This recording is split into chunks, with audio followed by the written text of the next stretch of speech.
Ce choix, il s'est imposé. This choice was imposed. Did it make me happy? The answer is no. On June 9th, if there was anyone it hurt, it was me. If we follow your reasoning to the end, the country explodes or there is civil war. Did we do everything right? No. After 7 years, don't people want to kick you in the butt? Yes. Les gens, ils n'ont pas envie de vous mettre un coup de pied aux fesses? Oui.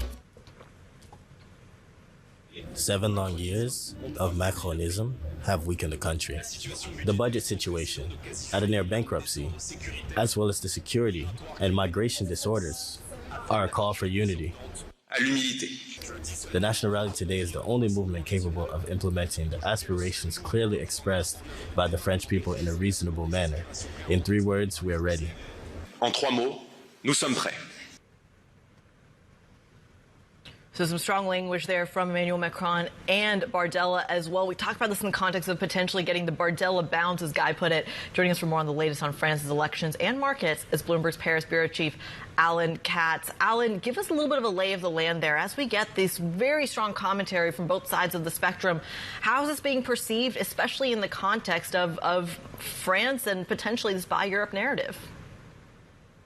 I mean, it's the polling has been relatively steady. And so what you have is you had some more extreme comments, or I guess changing comments as people sort of get ready for what the actual results of the vote will be. With President Macron's comments from last night, really were, again, him joining sort of in that sort of extreme discourse about what this election could mean. Finance Minister Bruno Le Maire has been doing that for 2 weeks now. And the response from Bardella and from Le Pen, particularly from Marine Le Pen this morning, and we have a story about that now, is that Macron's kind of comments show that he knows that he's, in her words, lost the vote to come. Now, what the actual results will be, it's going to take some time to play out. But it shows that people are trying to sort of prepare themselves for what's coming based on the polls. The RN, Bardella, they say we're ready to run the country. Please give us a majority in parliament. And Macron's saying, like, wait a minute. I'm worried that they are in fact going to get a majority in parliament. And here's what I'm trying to scare you with, is to prevent that from happening. Yeah. And Alan, part of the argument, that we're ready from the National Rally is taking on the fiscal fears that some in the bond market might have, some in the wider financial community might have about what a party like National Rally would do on the fiscal side. We aim to bring the country back to budgetary reason, is the comment, and going so far as to setting out how it plans to pay for €7 billion of reduced sales tax on energy products. So we're getting into some of the detail, I suppose, that bond market investors have been looking for some time.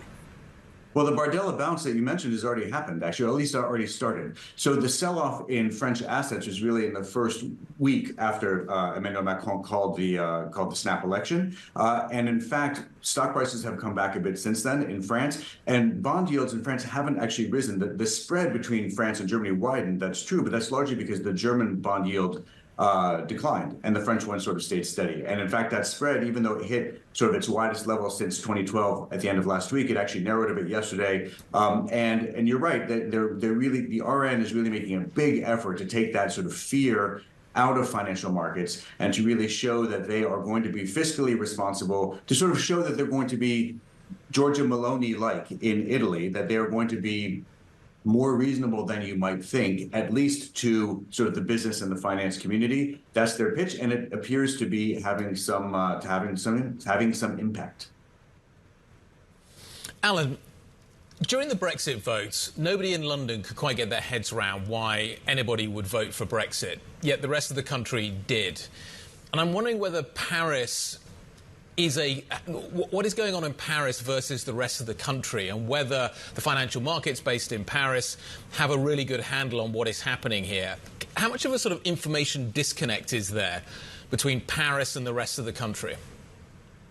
So there's definitely some, Guy. I mean, it's whether it's London. I mean, you have the Brexit reference. I would have the Trump reference from 2016 in the United States, with a similar disconnect between sort of urban elites, not necessarily Paris or London, but just in general urban elites versus the rest of the country, no matter what country you happen to be in. But people, of course, have learned from both Brexit and from the U.S. election in 2016. And so the information disconnect is perhaps not as great as one might think. The real issue, and I thought This was put well at a presentation at MEDEF, the France's business lobby conference the other day, by a guy named Bruno Retailleau, who's a senator for what's called the Republicans in France, which is sort of a center-right party that's really largely disintegrated. It still exists, but it's quite small these days.